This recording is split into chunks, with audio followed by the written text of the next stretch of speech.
It's the Real Estate Podcast, brought to you by ANZ Home Loans for financial well-beings. Yes, it is your Real Estate Breakfast, back again for another weekend as we break down for you the Australian property market. Got another busy Saturday morning property show coming up. And are you going for it this weekend with property options across Australia? You know, you've seen a property that you like, you're going back maybe for a second or third visit. If that is the case, good luck. Yes, because it is a buyer's market. There's plenty of options coupled with a deeper negotiation process on price that you can explore with both vendors and agents. And we were going to head off to Canberra this morning, but that is now being held off until Monday morning after the weekend.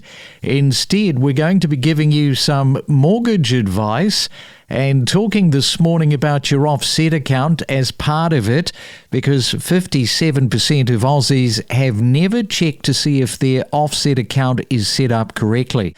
Well, it's a Saturday, July the 18th. If you're blowing out the candles, Kristen Bell is right there with you. She is turning 46, and Vin Diesel, he is almost 60. He's turning 59 today.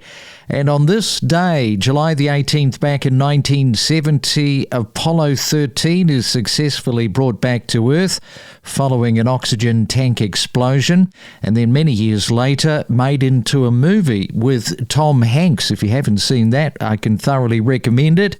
And it was on this day in 2022 that Russia launches a full-scale invasion of the Ukraine, causing major global economic impacts. And 4 years on, Putin still continues with his crazy ambitions of taking over the Ukraine. So spare a thought for those Ukrainian soldiers in the trenches today. You're listening to the Saturday Property Market Update. And PropTrack reported that around 57% of mortgage holders have never checked if their offset account is correctly linked to their loan. And that is a very costly mistake.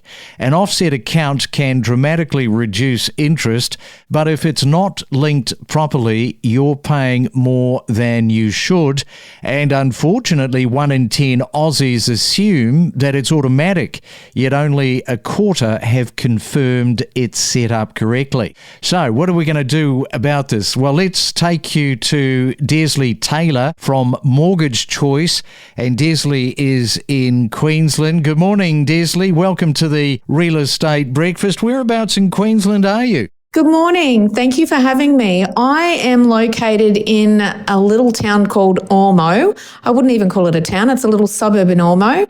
And we are smack between Brisbane and the Gold Coast. So as you drive down the M1, you'll probably drive past us and give us a wave, and that's where we are. Yeah, that area, that has been sort of going gangbusters over the last 3 years. You would know that only too well. So what's attracting people into your local market? Oh, look, it has been going crazy, and purely I think it's location. It's far enough away from Brisbane and the Gold Coast to be that little bit further away. So it is the suburbs, but you're close enough to Brisbane and the Gold Coast to only be half an hour drive away from either destination. Because it's so central, and it's a fantastic community. I have to say, it's an amazing community. So yeah, it's attracting a lot of people, and it's growing exponentially. Now, as I mentioned, 57% of mortgage holders have never checked if their offset account is correctly linked to their loan. Perhaps first off, because there will be a lot of first home buyers haven't bought a property yet, and they might be unsure of what an offset account is. So perhaps just start there for us, Deslie. Absolutely. Well, an offset account is your everyday working account. It's an everyday transacting account. Some lenders have multiple. So it could be your working account, your savings account, your holiday account. So it's your everyday accounts that they purely link to your home loan in the background. So it's an account in which you will have your transactions going through, your savings sitting there. And basically on a daily basis, the lender will do a snapshot, and it's like a set of scales. If your mortgage is sitting at $500 and if you've got $20,000 collectively in your bank accounts that are linked as an offset, you will only pay interest on the difference. accounts. So interest is calculated daily, charged monthly. So the more you have in your offset accounts, the less interest you will actually then pay on your home loan. So basically, the more you have in one, the less interest you will pay on another. So it is vital that you know that all of your accounts are linked. So every dollar that you have is working for you. Now, there's a mortgage expert who has shared a shocking story of a homeowner depositing $340,000, which is an inheritance, into their offset account, believing that they were saving on interest. The problem was, a year later, they discovered the account wasn't linked to their variable home loan, meaning no interest savings at all. So, Deslie, I'll get you to explain why this has happened and the scenario around it. Unfortunately, it will always come back to a customer error. No one will ever take responsibility. However, 99% of the time, it's admin error from the banking sector when a new loan is set up, when a refinance is completed. It's basically, unfortunately, admin errors and 9 times out of 10, human error, where someone has not linked the offset account to the home loan in the background. Now, this is generally done from the banking position as soon as settlement is completed. Therefore, I tell all of my clients, and I take the responsibility personally now, due to experiences of this in the past, to make sure that we follow up with the lender, or we instruct the client to follow up with the lender a week after settlement to ensure all of the accounts are linked. Yeah, that's the thing, is it's just a quick check that is going to potentially save you tens of thousands of dollars.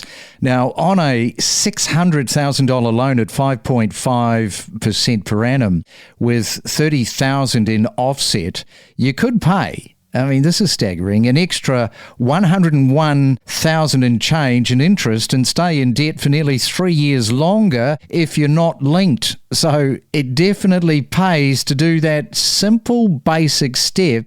And what you're doing is you'd be saving a lot of people from just, heartbreak. Absolutely. And I've personally experienced where a client has assumed that their loan is offset. We have assumed that their loan is offset, only to find out that it's not. And then the result of the conversation with the bank in the end is, well, the client should have called. The client should never have assumed. So we take that ethos now. We never assume. We pick up the phone and we ask the question a week after settlement of any facility to ensure that it is being set up the way it needs to be set up.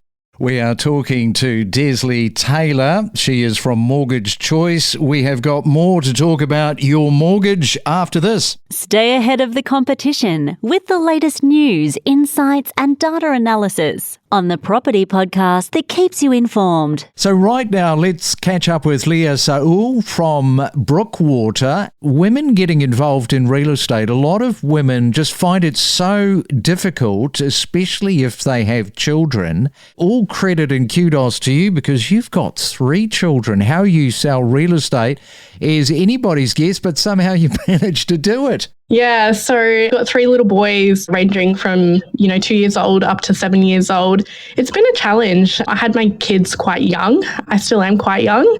My husband, he's really supportive and he's been the shoulder I lean on to take the reins on the kids whilst I step into a career that's very dominated. It's a really good position to be in and I'm really grateful to be in this position.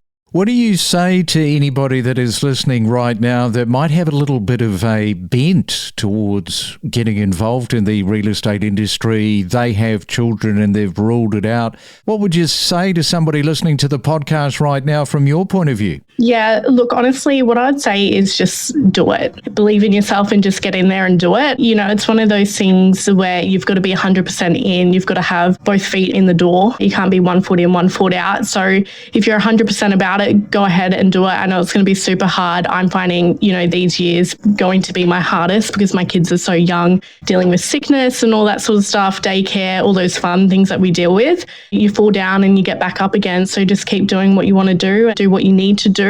And if it's something that you're really passionate about and you really love, then yeah, just do it. Get into a job that's an associate and start from the ground up because that's how I started. We're just as addicted to property as you are. The Real Estate Podcast. You're listening to the Saturday Property Market Update. And we're talking to Deslie about your mortgage redraw offsets. And I want to talk about the First Home Buyers Guarantee Scheme and some other schemes that can make it a little bit confusing for first home buyers. Is that something that you're finding yourself there on the ground in Queensland? Absolutely. We have a few benefits for first home buyers. I'll give you a couple of examples. If you're buying an established home for up to $700,000, you pay no stamp duty. However, if you buy brand new, there's no limit on how much you buy for. So there's a cap for existing, but no cap on stamp duty for brand new. We then have the Home Guarantee Scheme. That is capped now at $1 million to ensure that you can get in with no lender's mortgage insurance. And then we have the First Homeowners Grant. Now that's for a brand new home of up to $750,000 and you're able to get a $30,000 First Homeowners Grant for a brand new home.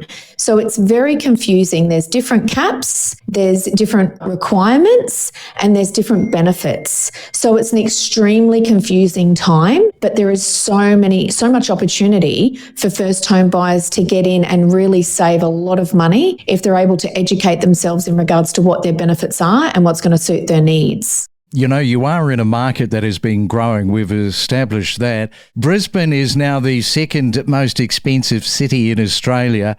I mean, that all sort of bodes well, doesn't it, for exactly where you are coming back to your region, stuck between the middle of the Gold Coast and Brisbane. Which on the flip side of that, that's great news for many, many people, especially those selling. But we've then got the first home buyers trying to enter the market. So it's a bit of a double-edged sword, isn't it? It's fantastic for those selling, but for those trying to enter the market, it just is just so tough at the moment. All right, Deslie, great stuff. Lots of good advice there. I have to say, first time ever for me talking to a Deslie. Very original.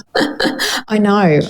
Every Deslie I know is a lot older than me, so it's a very old name. I don't know any Deslies my age, so there we go. Well, we all know one now, Deslie, and it's you. Well, there we go. Lovely to chat to you. From the emotion of property, the economic inflation, managing your expectations, lack of stock, price growth, construction appetite, days on the market. Stay informed with us and know your property. Local buyers, they're finding that they've got a little more negotiation power than they did, let's say, 6 months ago. There is still some growth left in these markets, but when they do soften eventually, which happens with all markets, you may actually find yourself in a negative equity position. And so that's something to consider. And I think it's a really good buying window for everybody around the country and in Perth for home buyers at the moment. Wait and see what happens with rates and wait and see what happens with the global conflicts we're seeing as well.